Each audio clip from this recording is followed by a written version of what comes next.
Hi and welcome to the first of my looking at the state of Ret in Battle for Azeroth testing of this testing cycle. Alpha is out, invites are out, not for me unfortunately.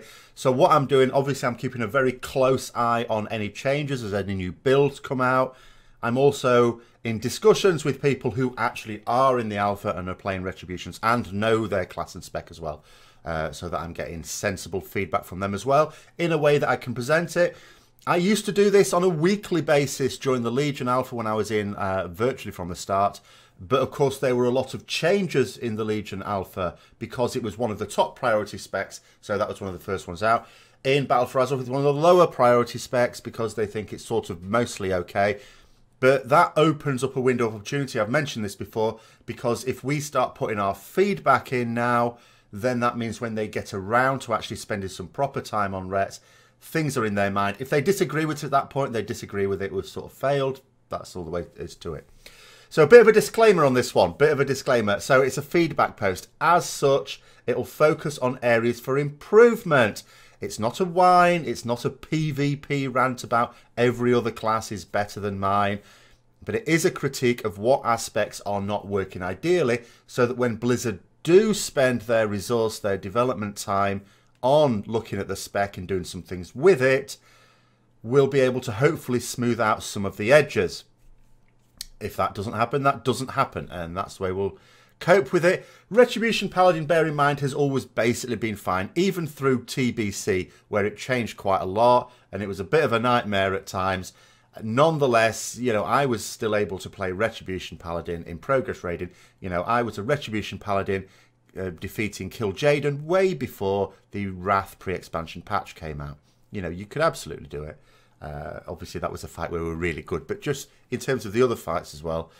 And so that's the format for this. So the first one, damage abilities, because I'm going to go through a set sequence of things I talk about. Now, in this one, I'm not going to, because there's no point, because it out of context, it doesn't look like a lot. Like an alpha build just went out last night, from my point of view, and it looked like just everything was being nerfed. It's like, oh my god. But, you know, we can't get a handle on it because it's totally different. It's for a different expansion. There's been a stat squish, all the rest of it. That means nothing. So can't really say anything about damage abilities. And damage abilities to do with tuning. And tuning will be the last thing to be done. And actually the tuning has generally sort of been okay. It's like there's any problems that we have with Retribution in Legion, for example, has not really had anything direct to do with tuning. Only to do with, does our toolkit make sense? So that's the thing I want to focus on. So the first big change is class buffs. Every class is going to get like an aura or buff to put on the raid. And that's, you know, the big thing that sort of, they say bringing back, I suppose they are in some ways. Now, we get Devotion Aura, which basically has an aura, of course, Devotion Aura, that puts 10% extra armor on everyone within 40 yards. There is also supposed to be a spell damage component to that as well. So reducing spell damage, because that's the key one. Physical damage, bit thin on the ground in most raid encounters, and even Mythic Dungeon encounters, except for a few exceptions there. So that's, you know, it's a defensive buff. It's a minor defensive buff. I would rather, of course, a stronger defensive buff on a cooldown, you know, like Devotion Aura is at the moment. But, you know, it is what it is. It's supposed to be an aura that lasts the full fight rather than one you just use every now and then. Some of them are ones you apply to the raid. Some of them you as an aura around that person. In theory, having an aura around a person makes it a little bit better because, oh, what if that person dies? Is it a really powerful aura? We ought to have two in that raid. And that opens it up for Ret. Paladins tend not to die. And I'm not sure it's super powerful. The thing is, a damage reduction is often nice, but it's not always nice. What is always nice is something that improves your output, whether it be healing output or damage output. Those buffs are always going to be more powerful because they are always useful. You can always make a fight better by doing more damage or doing more healing. Whereas reducing damage taken is great for fights where there's a massive amount of raid damage. So those sort of fights, yeah, absolutely. But there are also some fights where there isn't actually a lot of raid-wide damage going out. People just need to not stand in fire. In that situation, those sort of buffs are not so strong. Now, so something like Arcane Brilliance that mages get, for example, is better because that is always going to be useful.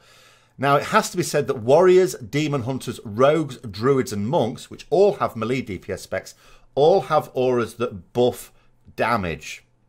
So they're going to buff the damage of at least other melee. Like Rogue get one that increases physical damage. So obviously for most range apart from Hunters, that's not going to be as useful.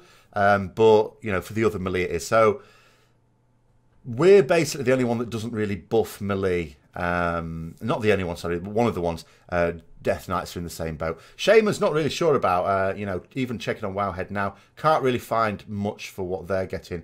But again, I'm not in the alpha, so, you know, if someone is in the alpha and they've got a Shaman and they go, actually it is in, I just haven't found it yet, then let me know what that's like as well. But certainly most of the melee DPS classes are getting something that's going to buff output. I talked about class auras in last week's Ret vlog as well. I do have grave misgivings about it, the whole concept of it. And those misgivings are not going to go away unless something changes significantly over the next few months. But we'll have to see where that is. At the same time, you know, it's one of those things I would post my feedback. And I may do that on the North American forums at some point as well. Over this next week, I'm going to make a decision. Do I actually just create a North American account and just use it to be able to post on the North American forums? I may do. That is a possibility. And that we can post on both. But so knowing that I would have to, I really don't know why they don't combine them. But it is one of those I would provide feedback on, but it's not one I'm going to push a lot because I think it's one of these things that comes under the auspices of class fantasy. And I think it's one of those things that Blizzard could really dig their heels in over. I know they're not going to get rid of the class buffs at all. It'd be pointless to even ask for that. But even any realignment of it would be great. But we'll just have to see about that one. Now, when it comes to utility, Blessing of Freedom has had a bit of a change. The cooldown has been significantly nerfed to 45 seconds, which at the moment sounds boo-boo. But across the board, you know, they've actually stated that they want to sort of reduce that sort of utility a bit, the old movement utility. So other specs, you're presumably getting the same sort of thing there. So I'm not whining about that. I did read something, I don't know where. It's not, as far as I know, this is not reflected in the alpha build as it is now. But I did read someone saying something about, I don't know whether this is some plan of Blizzard or what they're thinking about or what they were thinking about and have abandoned, I don't know, that Blessing of Freedom might also boost movement speed. A bit like Tiger's Lust for monks. It's a bit like it, exactly like it. So you put it on someone, it removes the movement pair effects, but also gives you a speed boost. Now, a couple of things about that. As I say, first of all, I can't remember who said it or where I saw it said. And it's not reflected like that on the Wowhead thing, so I'm guessing it's not like that in alpha at the moment. Again, this is one of the annoying things about not being in. I can't just check. But the second thing is, you know, they keep talking about wanting unique utility for classes. So I don't really see how directly copying something that another class already has, you know, suits that. So I don't know. I don't know that I'd read too much into that. But at the same time, if that was done, that'd be quite nice. And I'd be totally fine with the 45-second cooldown if that was the situation. There's very few fights where the 45-second duration is a big deal anyway. Like Mythic Varamathras, for example, or any Varamathras mode, but particular Mythic. You know, when you get the slow phase, the frost phase, I quite like using Blessing of Freedom on myself for when I have to move out of the dark fissures because it allows you to move out much more quickly because you're not being slowed down. You know, 45 seconds, you know, is maybe not ideal. But if I'm thinking about fights where that's going to be a big deal, going from 25 seconds to 45 seconds, I'm thinking, it's not actually that big a deal, is it? It's maybe more of a big deal in PvP. But for PvE, I don't think it's that big a deal. So I'd be totally fine with that, even if we didn't get anything shiny out of it. And if we got something shiny like a movement speed boost. So on to talent. So there's been very few changes so far. It's just a hotspot. Remember, they've not really seriously sat down and looked at Ret Paladins. It's a low priority spec, but there's been a few little changes. Again, some have been to do with damage output. I'm not worrying about that. So just in terms of the tuning. So Blade of Wrath has had a bit of a change. That has been knocked down from a PPM, that's proc per minute, of 4 down to 3. So what does that mean, proc per minute? It means that the Blade of Wrath, of course, allows your Blade of Justice to have a chance to like automatically reset early before the cooldown's naturally finished. And on average, you'd expect 4 of those a minute. So with the new talent, that'll be like 3 of those a minute. So what are they doing this for? I can't be sure exactly, but it might well be that they still want to try and keep Virtue's Blade in there. Virtue's Blade, which is on the same talent row and along with Divine Hammers, is basically a dead talent. Divine Hammers has its uses in certain situations. It's not looking so great at the moment in live. But in theory, there's nothing wrong with the way Divine Hammers works in principle. Blade of Wrath, of course, the way that works in principle. Those are 2 good talents. but it's, you know, there's a third one. Because those two affect Blade of Justice, it's almost like they think we need the whole row to affect Blade of Justice. I don't necessarily agree with that, because two rows below, or above, depending on how you're looking at it, you have two talents that change your Crusader Strike, and then another one that just changes your Judgment. So they're absolutely fine with having a talent row where two of them change one ability and the other one doesn't. So I don't know why they don't just do without that. Put something else there. If they can't think of a third way to amend Blade of Justice, forget about it. Get rid of Virtue's Blade and put a different type of talent in there instead. That would be fine. I'd be totally okay with that. But if that's the reason they're doing this, then again, it's one of those things I would be thinking, well, it's a tuning issue. I wouldn't worry too much about it. Tuning is one of those things they can do even after it goes live. And tuning is generally sort of been okay. As I say, it's mostly about the way our spec works that has got to be of concern, not individual numbers. You know, the old, and I know a lot of people ask the question, how are we looking on damage? You know, the answer is always going to be fine. We're not going to be brilliant. They're not going to let us be overpowered. I think the reason for that is not any anti-paladin bias. I think it's purely, if it's anything, it's subconscious. I think it's just because Retribution Paladin is a very popular spec, and not necessarily in every aspect of the gaming, like, you know, top-end raiding, but it is a very popular spec in terms of what people play if you just look at the millions of people who play. And they fear that, I think, if you make it too powerful, then that encourages more people to play it than would naturally play it, and it's like there's too many there. I think it just comes down to that. But we're always okay. We're okay. Unbreakable Spirit is the first big talent change. So this replaces Divine Intervention. It's going to mean that Divine Shield, which still retains a 5-minute cooldown as standard, Lay on Hands, and Shield of Vengeance are going to have their cooldowns reduced by 30%. Now, this is a talent that used to exist. Well, it used to be like 50%. Now it's 30%. Now, if we have a look through those, okay, reducing Divine Shield by 30%, the cooldown by 30%, sounds fine. You know, 3.5-minute cooldown. It's marginally better than the cooldown reduction we get from Divine Intervention, because that's what it's replacing. But we have to use it manually. The advantage of Divine Intervention is that there's certain times where we think, I might die here, but I'm not sure. So I'll just wait to see if Divine Intervention procs. And if it doesn't, that's fine. Because in the old days, before we had this, I say the old days, not that old days, just the previous expansion, you'd have to sort of use it or not. You'd have to think to yourself, because as soon as you've used it, that's it. You can't use it again for, well, in those days, we had a talent we could take that would have it as a 2.5-minute cooldown. Even a 2.5-minute defensive cooldown is one way you want to pause and think, am I really going to die here? Because if not, there's another thing going to happen in a minute that might kill me. And then I've not got it.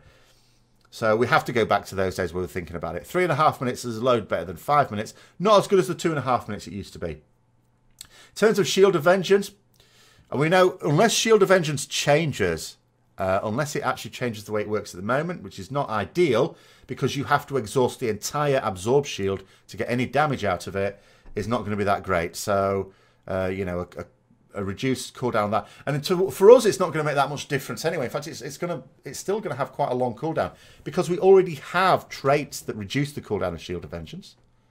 So we're not going to notice any effect, if we take that talent, notice any effect from that, really, apart from the fact that actually the cooldown will still be longer. All it's doing is what the traits do now, reducing the cooldown of it. And then Lay on Hands, well, knocking it down from 10 minutes to 7 minutes, who the hell cares about that? Still one use per fight, isn't it? If that. So that's basically worthless for us. Obviously, the talent, I think, exists for other specs as well, so it's not just about us. But for anyone, I mean, that Lay on Hands one is basically worthless. So, much weaker than Divine Intervention. Still a talent that you have a decent chance of taking, though, but it's mostly going to be for the cooldown reduction on Divine Shield, if we're honest, because going down from 5 minutes to 3.5 minutes might make a significant difference. It allows us to use it potentially a couple of times in a fight. Not necessarily. I mean, it depends on the length of the fight, and it depends on when you want to use it for the first time. But it potentially allows for that. Wake of Ashes, the other one, they've replaced Holy Wrath. Holy Wrath has just quietly been sidling out. I think the issue with Holy Wrath is it was a completely dead talent, but there's been, you know, we've got other dead talents, and other specs have had dead talents, you know, so that's nothing new here. And I know Blizzard want to not have dead talents, you know, that's quite pleasing. The fact that even through Legion they said they don't like the idea of dead talents, that's fine. I mean, it'd be silly to want dead talents. But I think with Holy Wrath, they put such a strong defense of it in the alpha, the Legion alpha. In fact, I actually had someone get quite shirty with me about it. Blue, who's not there anymore. That they couldn't just get rid of it in the same way they did Greater Blessing and Might, where they didn't put as robust a defense of it. So I think, you know, to avoid being butthurt, they've just quietly let it die away for the next expansion. So they've had to replace it with something, and they've decided to replace it with Wake of Ashes. Now, I was thinking when that was, you know, brought up at BlizzCon, I was thinking maybe it's just a placeholder, but maybe it's not. I mean, it could still be. It could still be that they can't think of another talent to put in place. Sol Sacra was saying that if you look at them the way they are now, so Divine Purpose, Crusade, as it will be in BFA, and Wake of Ashes the way it is, which includes the Ashes to Ashes trait built in as well, but on a longer cooldown, 45-second cooldown as opposed to 30-second cooldown. They're all fairly well balanced numbers-wise when you sim it fair. So that probably has some appeal for Blizzard. The issue is resource generation. So at the moment what people are telling me in the alpha for Rets is it's like wading through treacle. It's really slow. It's painfully slow, in fact. Sometimes when you level a Ret in an expansion, it does get quite slow, because what happens, you've got a certain amount of haste, which is fine, and then with each passing level, that haste rating counts for much less haste. So unless you're regularly updating your gear, and you're not likely to be doing that if you were in good raid gear at the start, your actual haste as a percentage is plummeting, and you end up like being really slow. But you only do that for leveling. Once you get to level cap, you get some gear, and it's sort of okay fairly quickly. Whereas this sounds, even without the leveling, like it's actually really, really slow. So now Blizzard did say that where removing the artifact slows down resource generation, that they would look at that. They'd look at the existing ways of generating resources and increase those. So that could suggest, I mean, bear in mind, our main resources is time. Our builders, like our spenders, we can use as soon as we've got the 3 Holy Power or the 5 Holy Power, whatever it is. But builders are based on time. They have to come off cooldown. So one thing they could do is reduce the cooldown of like Blade of Justice, Crusader Strike. You know, that could have some appeal there.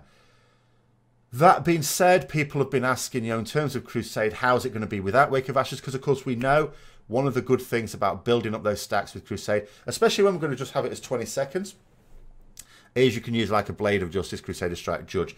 Use your Crusade, spend straight away, that's 3 generated. Wake of Ashes, spend again, that's 6 straight away. Crusader Strike, spend again, 9. It goes, that Wake of Ashes allows you to get a quick step up, and because it gives haste, that reduces the cooldown of later ones, so it means you get a double bonus of being able to build those stacks up, because you're building them up so quickly early on that haste goes up quickly early on. Cooldowns come off cooldown quicker. You can build the next dot up quicker as well. So yeah, without Wake of Ashes, and of course we can't have Wake of Ashes and Crusade the way it's going to be at the moment. So that's going to make it very different. Numbers wise, as I say, it's supposed to be looking about the same. I'm looking at it, if they were all about the same, obviously in reality, it's not the Blizzard desire for choice, because that's what they want. They want them to be all so perfectly balanced that we can just choose which we'd prefer to play. In reality, there'll always be a situation where one is better than another and so on. Like, for example, Crusade, if you've got something like, let's think in terms of modern fights, Kingaroth, where every 2 minutes there's an ad that needs bursting down, so your DPS cooldowns really tie in with that. Crusade obviously is going to lend itself to being more useful there. If, however, it's a fight where there is like burst DPS to do at certain times, but it doesn't line up with your cooldowns, maybe something like Wake of Ashes would be better, or maybe something like even Divine Purpose, although you'd be reliant on good luck to get that burst out at that time, but maybe it'll win more times than it loses. So anything where, you know, the DPS cooldowns aren't being used at really crucial moments, they're just being used off cooldown, maybe Crusade isn't as strong in those situations. So in reality, there would be one of those. But let's say that they were all perfectly the same, and in every situation they were all as good as each other. Yeah, I don't think I would favour Crusade with this new one. But I mean, that's fine. That's okay. As Blizzard would say, that's fine. As long as you have got another talent that you would like to use, then that's okay. But I would still prefer Wake of Ashes to be put in there as baseline, because unless they significantly reduce the cooldown of Crusader Strike or Blade of Justice, it's going to be too slow. We're not getting the resources we need. Like, as I say, the resources we need, it's not so much holy power, it's time. You know, we need time. Or we need less time on our cooldowns, basically. Now, there are some things to consider in terms of losing the Ashbringer that currently are in alpha. Again, they may bake some of these things in, they may not, some may be lost forever. Key points to note: Forbearance will, of course, go back to 30 seconds. Judgment isn't spreading in sustained AoE, of course, because that comes from our artifact. So that's something that's not happening. That might mean that Greater Judgment, again, becomes much more important in AoE situations. At the moment, of course, we're using Greater Judgment, but that's mostly because of the tier 21 set bonus that we get. Whereas before that, it wasn't as... I mean, it was maybe used more at the start of the expansion, but as soon as we started getting, you know, tier and stuff like that, not so much, even for AoE situations. Whereas now maybe it will, because we're not having that Judgment spreading. And the big one for a lot of people is going to be Divine Storm. Divine Storm is doing its normal thing, just going around in a big old circle, not projecting down 20 yards. A lot of people do like the projection down 20 yards. You know, there are situations where it comes in useful. There are other situations where not so much. But at the moment, that's not in there. Whether that would make it back in there, because there's no debating the fact that that makes a material difference to us. And it's not something to do with resource generation. That's to do with, you know, cleave and AoE potential. Maybe they'd consider putting that in as baseline. That one might be worth putting in feedback. It's worth a punt. It's not going to be the main one for me to worry about. I think bigger fish to fry. But I can certainly see how some people who really like the Divine Storm as we have now, Divine Tempest as we could call it, you might want to sort of post your feedback there. So when it comes to feedback, I would focus on the following. Now, first of all, do post feedback. I'm going to be doing a video in general outside of just Ret Paladins on this one as well in the next couple of days. But it's very important to post feedback.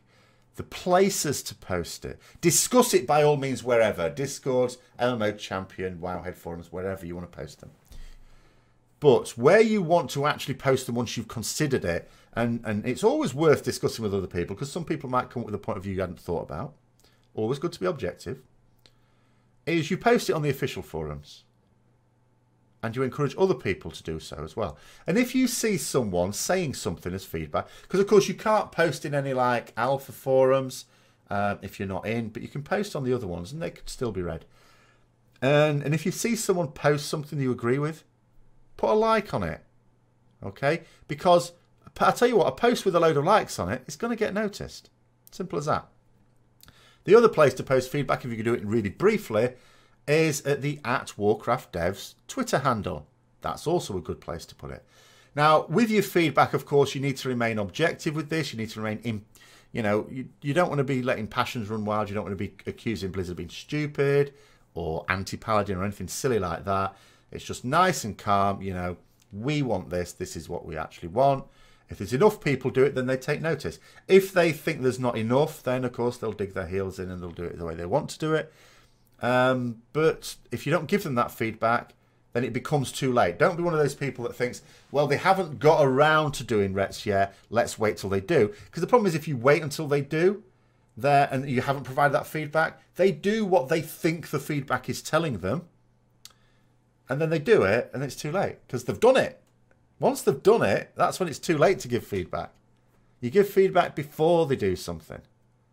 So that's the way to do it. So anyway, in terms of positives, the overall playstyle of Retribution Paladin is fine. The overall tuning has been okay. The main thing, of course, that has been hitting tuning is, of course, and these are the things that I would post about personally, but you should post about the things that are important to you. The Retribution passive. They're not going to get rid of it, but they could be persuaded to remove the damage component. I mean, they could either just get rid of that and give it as a damage reduction, or they could replace it with something like a movement speed boost. No one's going to complain about that, because you either use it or you don't. It's not going to directly affect damage. It's not affecting logs. No one's going to game it for that purpose. So that's fine. Get rid of the damage component. That's something definitely to post about. And that's a battle that could be won. If enough people do that, I can guarantee they're not going to hold on to... They're not going to dig their heels in over that. They might dig their heels on about the Retribution passive in terms of it being a thing. I can guarantee if enough people post about it, they are not so stubborn as to want to hold on to the damage component of it, because it doesn't make sense. The Wake of Ashes being baseline is something that I personally will want to post about, but again, you know, that's up to you. Reducing, well, I would say either reduce the base cooldown of Divine Shield, or bring back Divine Protection, have like on a shorter cooldown, a magic damage reduction. I don't care about a physical damage one, but it's a magic damage reduction, because even 3.5 minutes for, you know, some people are able to effectively immune things without an immunity. You've got to bear that in mind. What matters to me, I don't care whether I've got ability that immunes me to certain things. What I care about is, have I got something that can protect me against the silly damage that sometimes goes out in fights regularly enough. And some people do, and in theory the ability looks weaker. But if it keeps them alive, then it's not weaker. So I would, yeah, either reduce the baseline cooldown of Divine Shield, or I suppose buff Unbreakable Spirit to allow it to go back to a 50% cooldown reduction. That would be okay. Or bring back Divine Protection, you know, whatever, 40% magic damage reduction for, you know, with a 1 minute cooldown, something like that, 1.5 minutes even. That would be okay. And the Devotion Aura, I think there needs to be a realignment to the class buffs. They're not going to get rid of class buffs. 10% armor buff. I don't know what the spell damage reduction is supposed to be. I mean, let's say that's even as much as 10%. It's going to be useful sometimes and not others. I would rather have something that's always useful. If other people are going to get buffs that buff damage, then I would rather have that as well. Because I already talked last week about the difficulty. Even if all the buffs were of literally equal worth on every fight, we still have an uphill battle, because as I said last week, several other melee have two specs that are either tanks or DPS. They don't have healer specs like us, which means they're very likely to be in. So warriors, for example, if you don't have a protection warrior in your raid, you're going to have to have a DPS warrior in. Their spot's guaranteed. If you don't have a tanky demon hunter, then the DPS demon hunter spot's guaranteed. If you don't have a tanking death knight, their raid spot's guaranteed. All right, although theirs is a defensive, but still, you know, their aura. If you want it in that raid, you've got to have a DPS death knight, unless you have a blood death knight. You know, Windwalker monks. If you don't have a brewmaster, you've definitely got to have the Windwalker monk in. Feral druids, you know, okay, they've got healing specs, so that's maybe not such. They're in the same boat that we are. Shaman, same thing. I don't know what theirs is going to be, but, you know, they've got a healing spec as well, so they're sort of in the same boat we are there. And rogues, of course, only have a DPS spot, so their spot is always going to be safe as well. I mean, they're rogues, full stop. So we've already got that uphill battle, and then with having an aura that's only useful on some fights and not others, doesn't help the situation. Really doesn't help it. So anyway, those are my thoughts. There's positives in there. There's sort of negatives in there. There's not going to be loads of positives at the moment, as I say, because they haven't actually worked on Ret. I'm hoping there will be when they have worked on Ret. I will do these videos as often as seems necessary. So if next week, for example, there have been more changes in the alpha, or if I've myself been in the alpha and can have a little go over it, I'll do another one of these. Otherwise, I will just go back to doing Ret vlogs. There's still stuff to talk about with Ret in terms of what's going live in Legion. I hope you enjoyed the video. If you did, give it a like. If it's the first time to my channel, subscribe, because this is the place to be if you want up-to-date commentary on Retribution Paladins. And share it with other people who might be interested as well. If you've got any comments, if you've got any experiences yourselves, put those in the comments below, and I'll get around to reading those. And until next time, I'll see you later.